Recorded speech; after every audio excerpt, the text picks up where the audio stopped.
à toutes et à tous. Nous sommes le lundi 22 juillet 2024 et les deux affiches que vous venez de voir dans le générique, affiches caricaturales, satiriques, parodiques, sont l'œuvre d'un citoyen français que je ne connaissais pas il y a encore 15 jours et qui s'appelle Michel-Ange Fleury. Donc, Monsieur Fleury, eh bien, j'ai découvert vos deux affiches quelques jours avant le 12 juillet 2024. Et en fait, je voulais faire une vidéo pour vous rendre hommage parce que ça aurait été l'anniversaire le triste anniversaire de la déclaration télévisée de l'actuel locataire de l'Élysée, le 12 juillet 2021. J'espère que beaucoup d'entre vous se souviennent de cette déclaration qui a été un coup de tonnerre parce que M. Macron voulait obliger une partie de la population à se faire injecter un produit médicamenteux expérimental frauduleusement appelé vaccin anti-Covid. Et donc une partie de la population, au 15 septembre 2021, se serait retrouvée sans travail si elle n'avait pas accepté de se faire injecter ce produit expérimental. Alors, Monsieur Fleury, eh bien, c'est un citoyen français qui habite actuellement à Ollioules, dans le Var. Son père était corse et il a d'abord été berger, puis à la mort de son père en 1942, il a travaillé quelques mois dans les CRS. Mais en fait, son véritable métier, qui lui a fort bien réussi, c'était qu'il a exploité des panneaux publicitaires. Donc jusqu'en 2016, il a exploité 400 panneaux publicitaires dans le département du Var. Et puis, en fait, il en avait gardé 2 pour sa communication personnelle. 2 panneaux qui se trouvent dans les communes de Toulon et de la Seine-sur-Mer.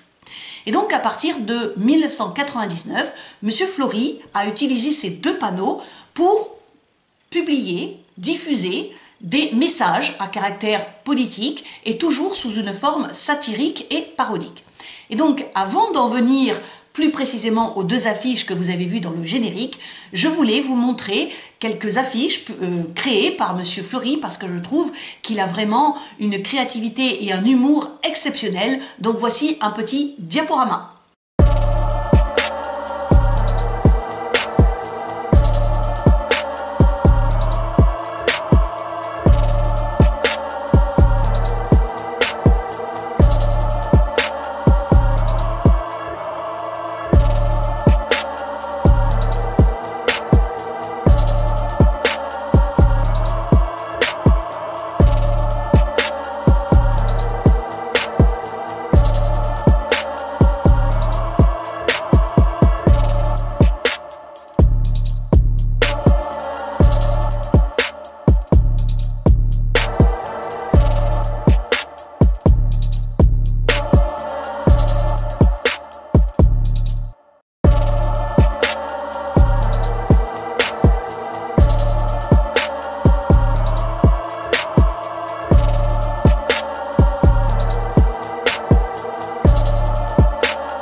Donc j'espère que vous avez apprécié l'humour et surtout la férocité de la satire politique de M. Fleury.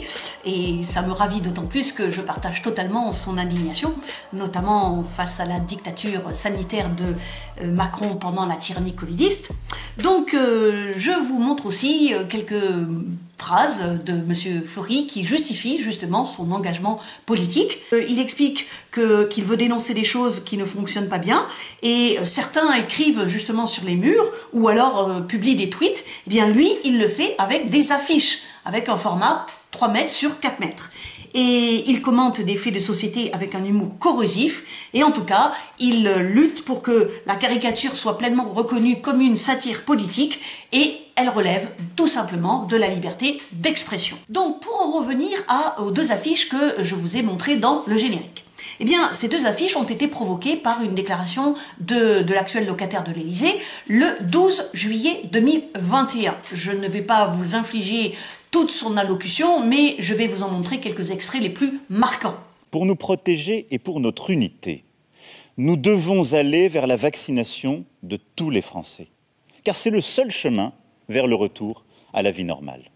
Dans un premier temps, pour les personnels soignants et non soignants, des hôpitaux, des cliniques, des maisons de retraite, des établissements pour personnes en situation de handicap, pour tous les professionnels ou bénévoles qui travaillent au contact des personnes âgées ou fragiles, y compris à domicile. La vaccination sera rendue obligatoire sans attendre. Partout, nous aurons la même démarche.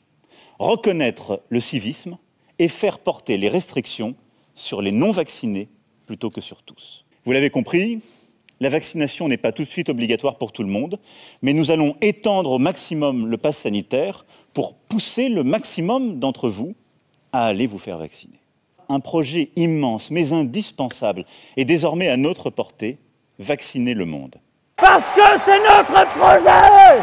Dans les jours qui ont suivi cette déclaration de guerre de Emmanuel Macron à une grande partie de la population qui n'avait pas voulu se faire injecter ce poison génique expérimental frauduleusement appelé vaccin anti-Covid, eh bien le peuple, une partie du peuple a voulu justement montrer son indignation et il y a eu ces manifestations gigantesques parfois pour montrer qu'on ne voulait pas du pass sanitaire que j'appelle moi le pass nazitaire.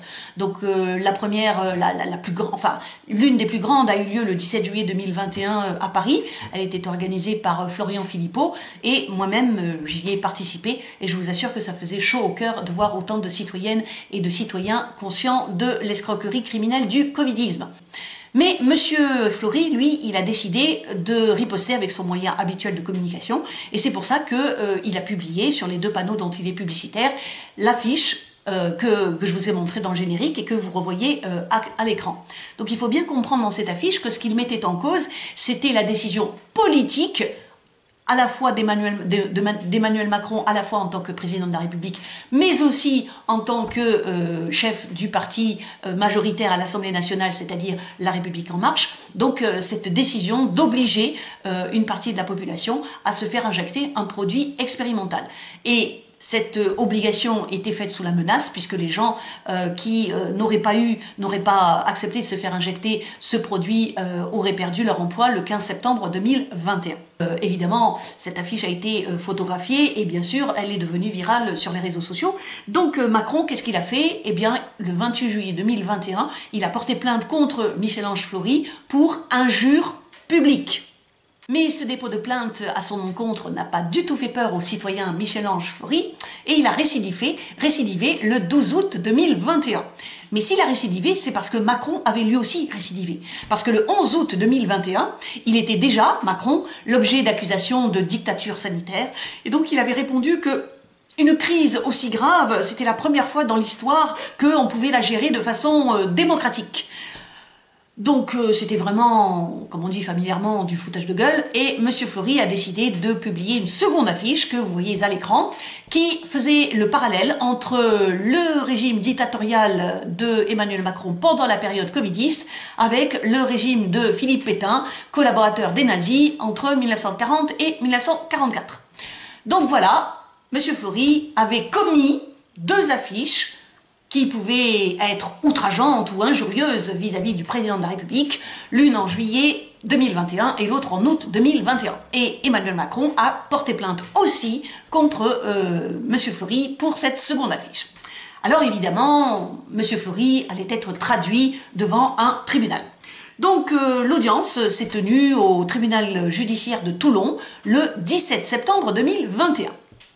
Et M. Flory est arrivé ce jour-là accompagné de son avocat, maître Béranger Tourné, qui a une nouvelle fois insisté sur le fait que les affiches de M. Flory n'étaient rien d'autre que des messages politiques, satiriques, parodiques, et que les affiches publicitaires, les panneaux d'affichage, n'étaient pas simplement dédiés à la réclame commerciale, mais pouvaient être le support de messages à caractère politique. Et donc, ce qui était en jeu dans cette audience au tribunal judiciaire de Toulon le 17 septembre 2021, ce n'était rien d'autre que la liberté d'expression. Alors, malheureusement, les juges de ce tribunal, eh bien, n'ont pas compris les arguments de l'avocat de M. Flory, et donc il a été condamné, M. Flory, à 10 000 € d'amende pour injure publique envers le président de la République. Évidemment, il a fait appel tout de suite avec son avocat.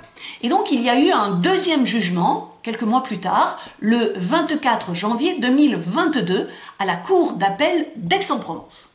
Et là, les juges de la Cour d'appel ont, semble-t-il, tenu un peu plus compte des arguments de la défense, parce que M. Flory, même s'il a toujours été condamné pour injure publique, eh bien l'amende infligée a été réduite de moitié, c'est-à-dire qu'il n'a été condamné que à 5 000 € d'amende. Et évidemment, M. Flory et son avocat ne voulaient pas lâcher l'affaire parce qu'il s'agit encore une fois de la liberté d'expression en France, et donc ils sont allés en cassation. Et devant la Cour de cassation, pendant l'audience évidemment, l'avocat a redit les mêmes arguments, mais il les a approfondis, et surtout il s'est basé sur l'article 10 de la Convention européenne de sauvegarde des droits humains et des libertés fondamentales, article 10 que vous voyez à l'écran et qui dit dans son premier paragraphe « Toute personne a le droit à la liberté d'expression ». Ce droit comprend la liberté d'opinion et la liberté de recevoir ou de communiquer des informations ou des idées sans qu'il puisse y avoir ingérence d'autorité publique et sans considération de frontières. Mais évidemment, une liberté, ça a des limites. Et donc le deuxième paragraphe de cet article 10 nous dit que l'exercice de ces libertés, comportant des devoirs et des responsabilités, peut être soumis à certaines formalités, certaines conditions, certaines restrictions ou certaines sanctions prévues par la loi. Et notamment pour ce qui est de la protection de la réputation ou des droits d'autrui.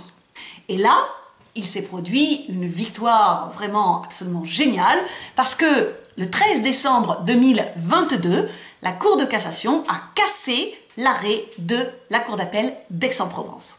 Et ce que je vous montre à l'écran, ce sont les motifs de la cassation. Donc la Cour a estimé que M. Flory n'avait pas dépassé les limites admissibles de la liberté d'expression. L'auteur, dit-elle, s'est placé sur un mode satirique, résultant pour la première affiche de la mention « affichage satirique et parodique » et pour la seconde affiche du jeu de mots « il n'y a qu'un pass à franchir ».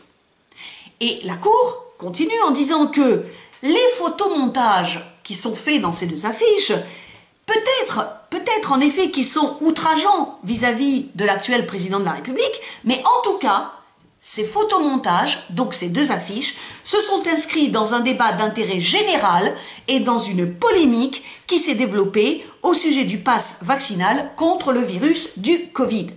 Donc, ce qui est très important à comprendre dans cet arrêt de la Cour de cassation, c'est que la Cour a reconnu que les deux affiches de M. Flory relevaient effectivement de sa liberté d'expression. Il s'est exprimé parce qu'il y avait à l'époque en France un débat qui pouvait effectivement prendre des formes polémiques, un débat d'intérêt général sur le pass, la nature du pass sanitaire et sur l'obligation de se faire injecter un produit expérimental. Et donc, la Cour est allée encore plus loin, puisqu'elle a dit qu'il n'y avait pas lieu de renvoyer M. Flory devant un autre tribunal.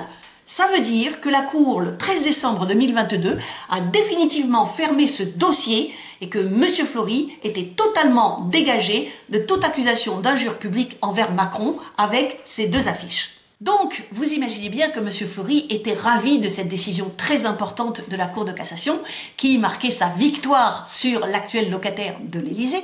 Et donc, pour sabrer le champagne, eh bien, il a publié quelques jours plus tard, le 16 décembre 2022, il a publié sur les deux panneaux dont il est toujours propriétaire à Toulon et à la Seine-sur-Mer, l'affiche que je vous montre à l'écran. Et il a communiqué justement à la presse la justification de cette nouvelle affiche. Donc voilà ce qu'il disait. « Je continue mon cheminement sur le chemin de la parodie et de la satire. Quand on est le premier des citoyens français, on est soumis à l'attention, à la critique, à la satire et à la parodie. Il faut que Macron l'accepte. C'est inscrit dans les textes et maintenant c'est gravé dans le marbre de la Cour de cassation. Je me réjouis de me servir de mon espace de liberté pour faire sourire, réfléchir, pour interpeller et aussi pour déranger. »